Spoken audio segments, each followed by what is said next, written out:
So what is Empyreal?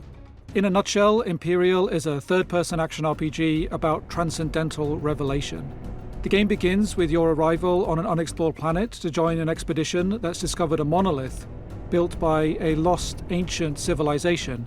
And so you are immediately presented with these grand questions. Why is it here? Who built it? What was its original purpose? And perhaps even what power might it still contain? And as you progress through the story, you'll explore themes and ideas about humanity's place in the cosmos. Some of these themes have largely fallen out of favour in the modern world, perhaps you could even say postmodern world. Things like duty, sacrifice, a tragic view of life, a sense of civilizational impetus, the idea that humanity is on a journey through history and that there is a meaning and purpose to that. And so as you uncover what this ancient civilization managed to achieve, the question you have to consider is whether this still has relevance to the modern world. Despite all of its technological advancements, has the modern world forgotten some things that are important to humanity's story?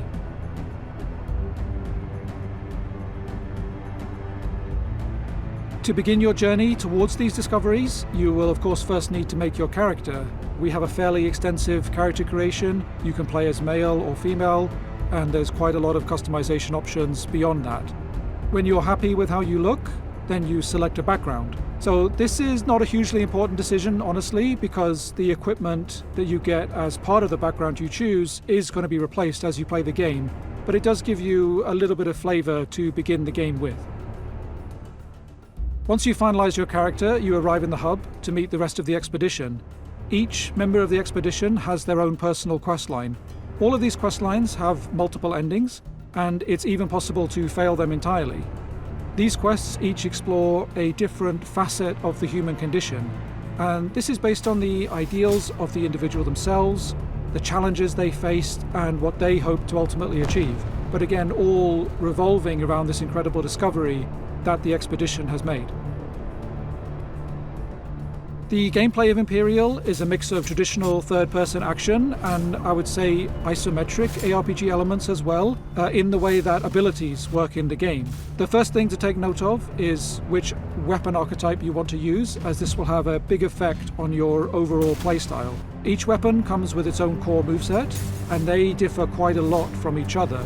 You can change this later on, so it's not a class-based system. You pick up loot, and you can change your equipment, and that includes the weapon, which will change your core moveset. But in addition to that, and this is where those isometric ARPG elements come in, you equip abilities to your action bar. But you can only have a limited number of them equipped, so you equip 4 abilities, and in addition to that, an ultimate ability, but there are many, many more in the game. Choosing what abilities you like is a big part of making your build. Other aspects of character progression and making your build is of course finding new equipment, which is the main way to increase your stats or gain new stats. So there is a strong RPG aspect to the gameplay, but there are skill-based elements as well. You can do perfectly timed attacks, deflects, parries, and even some abilities have extra effects if they are perfectly timed. One of the most important and unique features of the game is something that we call cartograms. Cartograms are the levels that you play in the game, and you can almost think of these as a blueprint for some of the aspects that you're encountering in a level. I want to highlight that we don't do procedural level design. We do the level design by hand because we wanted to create all sorts of interesting details, shortcuts, hidden nooks and crannies, and things like that. But what enemies you face, what loot you can find, how many lives you get, what element you'll need a matching resistance to, all of these things and several more are randomly generated. So while the overall level layout is fixed, there'll be many ways in which each level is different depending on the attributes of the cartogram you're using to access it. One of the key things that is decided by the cartogram is the loot table of the boss, which means you can somewhat target the items that you're going for. There's still an element of chance to this. A boss might only drop 2 out of a possible 4 items in a loot table, as an example, but it does give you some ability to direct your playtime towards the goals and rewards that you have in mind.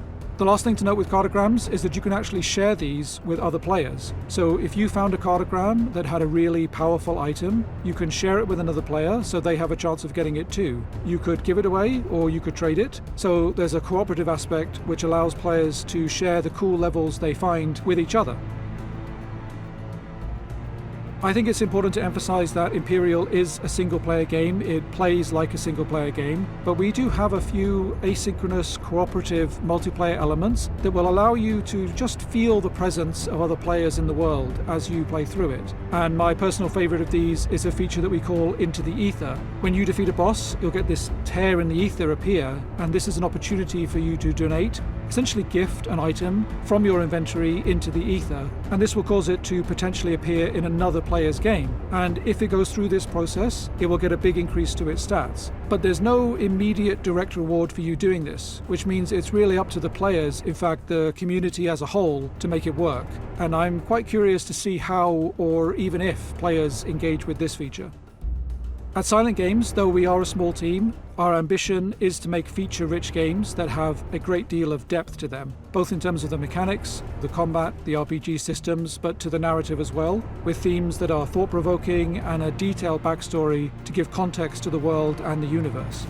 Our hope for this game is, maybe it almost sounds too obvious, but we hope players enjoy it for what it is, a single-player RPG experience with a thought-provoking story, with a lot of RPG mechanics and systems that you can really get stuck into, playing around with these systems to make interesting builds, and with a pretty substantial endgame to try those out in. If people play through the game, they enjoy that experience, they may be a bit surprised about the amount of depth there is to the game and the size of the endgame. We have a fully fleshed out New Game Plus, for example, with some features that are exclusive to New Game Plus even. So play through all of that and then leave happy, then we would consider that to be a big success.